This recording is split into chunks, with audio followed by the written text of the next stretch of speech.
Nama Yosi Mokalu mendadak menjadi perbincangan hangat. Musisi yang lebih populer dengan nama Yosi Project Pop itu dituding menjadi pionir influencer yang berkantor di Kominfo. Mengapa Yosi yang dipilih? Mungkinkah penunjukan Yosi sebagai bentuk balas budi karena sebagai pesohor, Yosi selalu tampil menjadi barisan pemerintah? Lantas, benarkah Yosi turut cuan menikmati kucuran dana puluhan miliar rupiah dari pemerintah? Bersama saya Dita Faisal, inilah Cover Story One.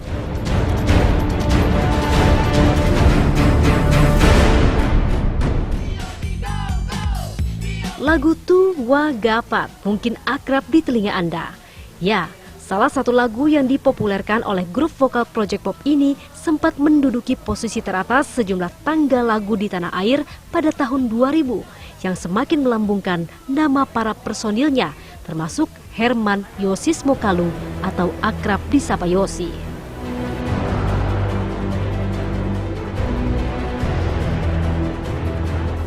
Lama tak terdengar kiprahnya, belakangan nama Yosi kembali diperbincangkan. Bukan karena karir bermusiknya, namun rumor soal ia melatih influencer pendukung pemerintah di bawah Kementerian Informasi dan Komunikasi. Ketuanya namanya ketua itu ketua cyber kreasi Yosi Mokalu dari Project Pop. Boleh dicek. Semua berakar dari pernyataan staf ahli Kemenkominfo Henry Subiakto yang menyebut nama Yosi Mokalu sebagai orang yang melatih influencer melalui program siberkreasi. Apa itu School of Influencers adalah sebuah kegiatan dalam program siberkreasi. Ini adalah sebuah kegiatan kelas edukasi literasi digital yang mengajarkan konten kreator lokal atau yang mau menjadi konten kreator di daerah. Kita sudah melakukannya sejak 2018. Kita kasih nama School of Influencers. Namun akun media sosial pribadi Yosi terlanjur banjir cibiran. Ia dirundung dengan sebutan ketua buzzer yang turut menikmati kucuran dana puluhan miliar rupiah. Di dua kata kunci, apa itu siberkreasi dan apa itu School of Influencers. Ada perbedaan yang sangat jelas antara influencers yang dimaksudkan dari 90M dana tersebut sama influencers yang dimaksudkan oleh Pak Profesor Henry dalam pernyataannya. Dia merefer kepada School of Influencers. Bahkan dalam anggarannya Kominfo, ya salah satu kalau kita ketik kata influencers, keluar tuh program siberkreasi yang namanya School of Influencers. Tapi apakah jumlahnya sebesar itu? Ya enggak, malah kecil, karena kalau dihitung dari jumlah kegiatannya ada sekitar 17 kegiatan kalau nggak salah untuk 5 kota dengan dana yang kecil 1,6 M, itu kecil. Pemerintah tidak merekrut influencer. Siberkreasi pun tidak pernah membayar influencer untuk menyuarakan misalnya kebijakan pemerintah. Saya ingin menegaskan di sini bahwa ketua umum yang namanya Mas Yosi Mokalu, sahabat baik saya itu, dan saya tahu betul tentang beliau, tidak mendapatkan gaji dari pemerintah. Kementerian Komunikasi dan Informatika memastikan bahwa Mas Yosi Mokalu tidak berkantor di Kominfo. Selama itu memberikan manfaat baik bagi masyarakat, saya kira anggaran misalnya 1,M atau 9M itu masih dalam taraf normal. Tapi ketika itu hanya untuk rame-ramean ya, untuk istilahnya memenuhi, menggugurkan kewajiban pemerintah saja, saya kira itu akan menjadi masalah. Lantas jika sangkaan yang dialamatkan pada pria berdarah Manado ini terbantah, apa yang menjadi pembeda siberkreasi yang digawangi Yosi dengan para buzzer? Yang dimaksudkan oleh influencers dalam sebagian besar talk show tersebut adalah buzzer, adalah influencers yang dipakai oleh pemerintah untuk mendukung program-program mereka. Ada hubungannya sama School of Influencers? Nggak ada.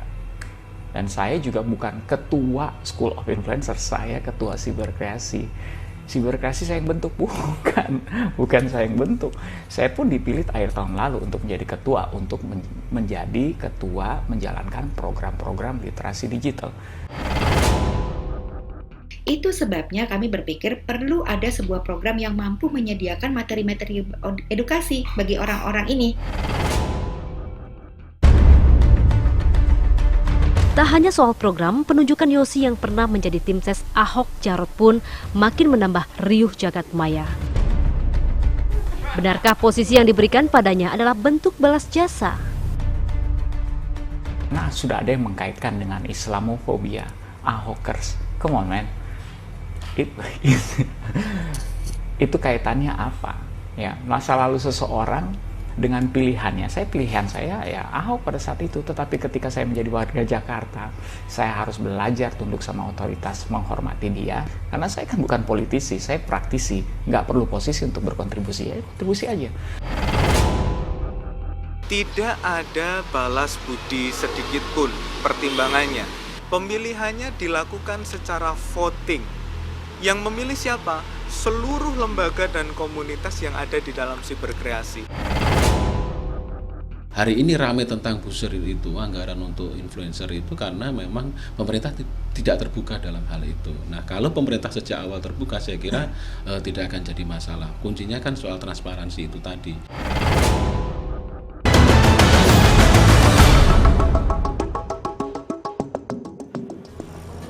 Literasi digital bertajuk Siberkreasi buatan Yosi CS kini pun menjadi pergunjingan. Sebenarnya seperti apakah Siberkreasi berkarya? Dan layakkah produk ini dihargai miliaran rupiah?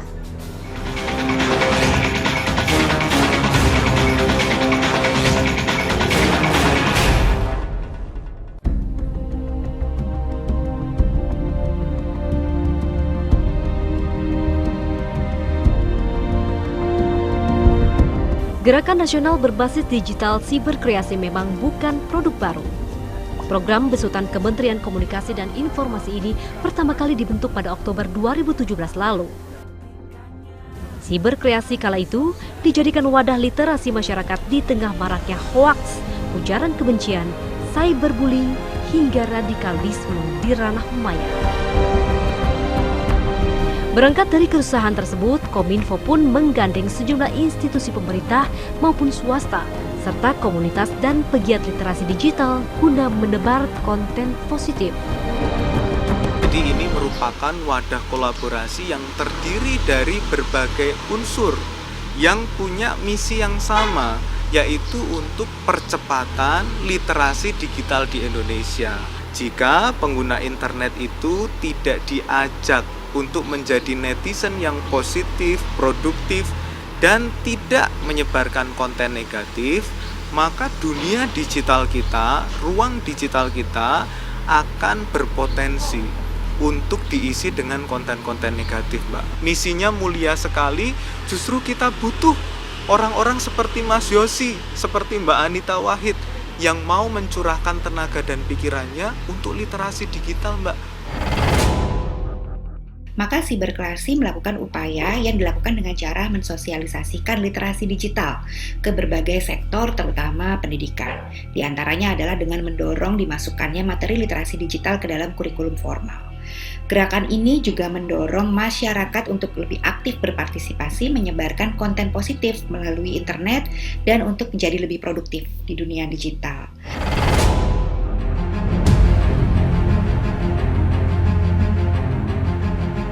Lantas siapa saja yang boleh ikut berpartisipasi dalam program Siberkreasi dan apa saja persyaratannya? Siberkreasi adalah wadah yang terbuka untuk siapapun yang memiliki concern dan kepedulian pada ruang digital dan dunia digital dan mau berkolaborasi bersama untuk mendorong internet Indonesia menjadi ruang yang sehat dan aman bagi semua penggunanya. Peserta School of Influencers pun terbuka seluas-luasnya untuk siapapun. Tidak ada perekrutan peserta secara spesifik berdasarkan latar belakang, baik latar belakang politis, pendidikan, atau apapun, karena memang yang kami harapkan adalah sebanyak mungkin anggota masyarakat mampu meningkatkan kompetensi literasi digitalnya dan kemudian mempergunakannya dalam kegiatan sehari-harinya menggunakan teknologi digital. Di dalam Gerakan Nasional Literasi Digital Siberkreasi, saat ini sudah ada 108 komunitas dan lembaga atau institusi yang masing-masing bekerja bersama-sama untuk mendorong isu literasi digital yang sebetulnya sangat luas tadi spektrumnya, dan misinya sangat mulia loh Mbak ini, untuk melayani pemerintah ya secara volunteer pula. Lembaga dan komunitas itu tidak ada yang dibayar oleh pemerintah.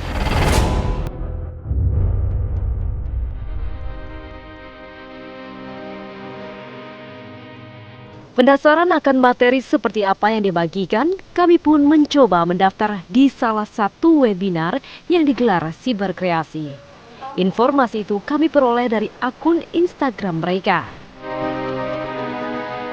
Meski telah beberapa kali mencoba, namun kami belum juga berhasil masuk, dan kami pun urung mengikuti pelatihan itu.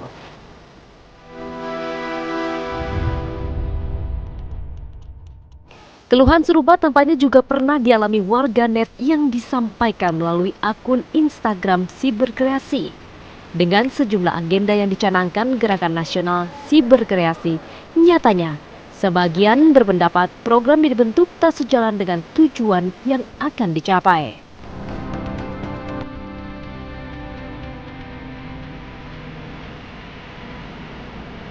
Kita lihatnya dari tujuan ya Siberkreasi. Kalau berdasarkan informasi yang ada di websitenya, di situ dibilang langsung untuk meminimalisir hoax yang beredar. Nah, kemudian yang namanya kreasi itu daya cipta. Oke? Daya cipta mulai dari faktor bisa seni, bisa karya yang lain sebagainya, bisa karya yang misalnya multiguna, ya aplikasi yang lain-lain semuanya itu semuanya selalu berdasarkan dari kreasi. Apapun, termasuk makanan semuanya kreasi. Nah, kedua hal ini saja sudah menurut saya sudah kelihatan ngada-ngada. Ya, karena yang namanya pencegahan hoax dengan pembuatan suatu kreasi itu sudah sesuatu yang sama sekali nggak nyambung. Ya gitu loh. Ya, di negara ini tidak bisa kita mengendalikan segala sesuatunya kemudian kita membuat dan kemudian orang harus mengikuti. Udah nggak ada eranya kayak gitu. Kominfo mau ngomong apapun orang bisa acuhin kok.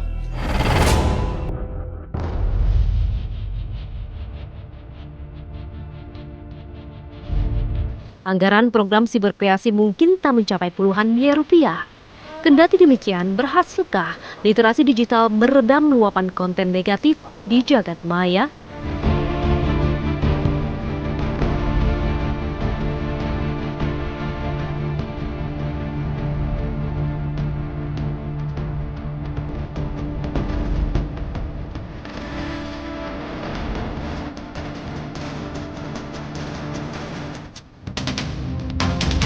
Itulah sederet misi mulia yang dibanggakan Gerakan Nasional Literasi Digital Siberkreasi. Mengumbar untayan kata-kata manis tapi sekaligus menyelipkan tanya, apa benar realisasinya seindah yang digaungkan itu? Pun dari sekian warna-warni informasi tersaji, berapa banyak yang betul-betul dibutuhkan ataupun memberi nilai tambah bagi masyarakat? Apa sih dampak secara langsungnya yang nantinya bisa dirasakan langsung, bisa merata buat masyarakat secara luas? Terus ada beberapa yang ditunjuk salah satu ketuanya. Saya bukan mendiskreditkan siapapun yang jadi ketua maupun itunya, tapi apa yang menjadi program pemerintah ini yang bisa menyentuh dengan kebutuhan yang sekarang ini yang ada apa, yaitu fasilitas internet, fasilitas kuota dan lain-lain yang bisa disediakan oleh pemerintah di seluruh kampung maupun pelosok negeri. Manfaat itu bisa suatu manfaat yang ada tetapi nilainya kecil, ada yang besar dan kemudian dengan biaya yang juga yang kecil, ada yang sedang-sedang saja. Nah, kalau saya lihat dari tujuannya kayak gini, Dibandingkan dengan biaya yang dikeluarkan, ini manfaatnya kecil, nggak efektif. Karena cuma diarahkan kemudian tidak ditunjukkan manfaatnya, tidak dikasih lihat bagaimana efeknya kalau orang yang setelah mengikuti itu, berapa efektifnya, nggak ada. Ini sifatnya pelatihan dan 1,8 miliar itu pun Mbak, sudah kami cek dengan detail, itu untuk 5 kota. Dan 5 kota itu untuk 17 kegiatan. Jadi satu kegiatan itu sekitar 100 juta. Sangat wajar untuk sebuah kegiatan yang mendatangkan orang dan dilatih.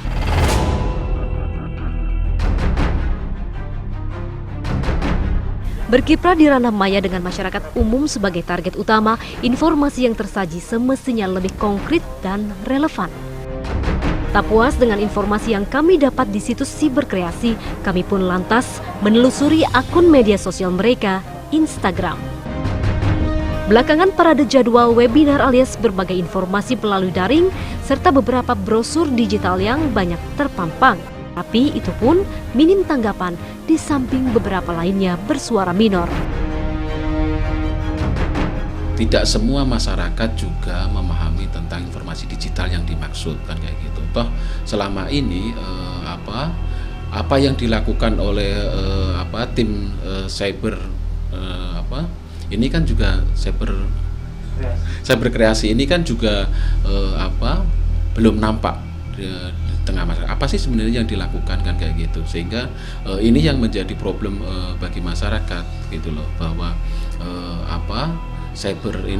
tim ini tidak memberikan informasi yang utuh kepada masyarakat, kan kayak gitu. Untuk mencapai tujuan-tujuan peningkatan kompetensi literasi digital di masyarakat ini, Siberkreasi bersama dengan mitra-mitra itu bergotong royong melakukan banyak sekali inisiatif kegiatan. Dan terutama kami kategorisasikan dalam 5 pilar isu utama, yaitu adalah yang pertama isu digital content dan lifestyle, dan yang kedua adalah digital parenting, 3 digital ekonomi, 4 digital society, dan yang kelima adalah digital governance. Pamor Siberkreasi di jagat maya tampaknya belum cukup moncer bila dilihat dari jumlah pengikut atau pemirsanya. Pengikut akun Instagram mereka pun masih di kisaran 34 ribuan saja.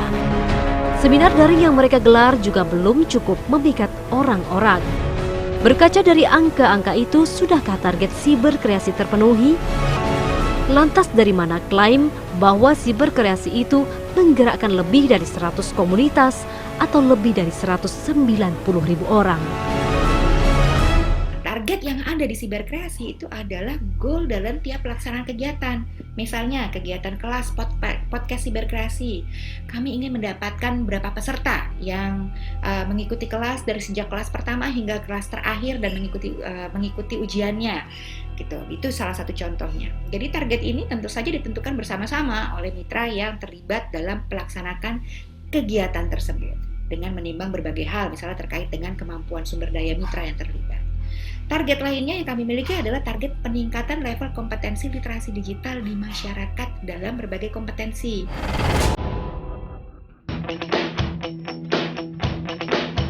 Aneka pelatihan digital kini marak digalakkan. Di tengah situasi pelik pandemi, tidak menutup kemungkinan pula bila program seperti ini pun rentan ditunggangi kepentingan. Padahal yang diharapkan masyarakat hanyalah sebuah pelatihan konkret yang benar-benar bermanfaat.